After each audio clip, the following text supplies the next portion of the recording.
Kalau kita nak buka tayar pancit ni, first kita kena buka tayar dulu ya. Kita buka tayar dulu. Jangan buka habis, kita longgarkan saja. Wah.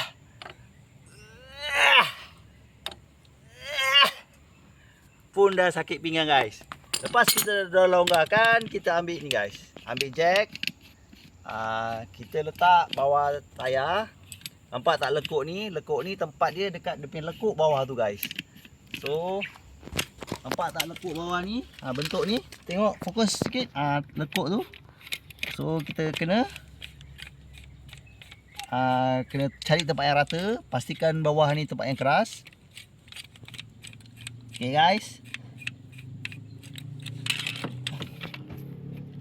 Sikit lagi guys. Kita jack ni. Jack.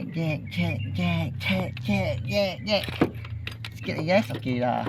Pun kita jack sampai tayar ni terangkat guys. Bila tayar ni dah terangkat, barulah kita boleh buka skru dan keluarkan.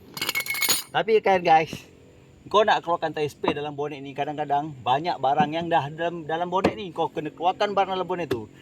So kita lupakan segala-galanya. Bukan lupakan terus dilupakan. Kita perlu juga jack ini dan spanner untuk buka tayar ni. Kita ada satu barang power guys.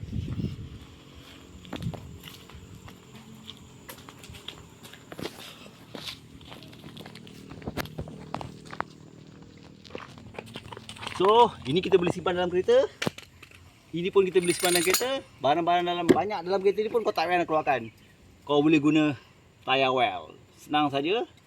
Pertama, kau buka ni, masukkan kepala dia ni dekat sini. Okey, kau dah masukkan.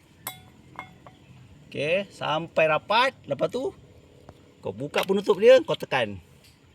Dia akan bunyi pshhh. Daripada pancit terus berisi angin. Okey, untuk kalau anda nampak ada paku, anda kena pergilah kedai tayar untuk buang paku tu. So tak nak buang pun boleh, terus drive bawa balik kampung. Okey guys, dapatkan tayar well. Tak sempat nak keluar peluh ketiak weh. Dah siap. Bye bye.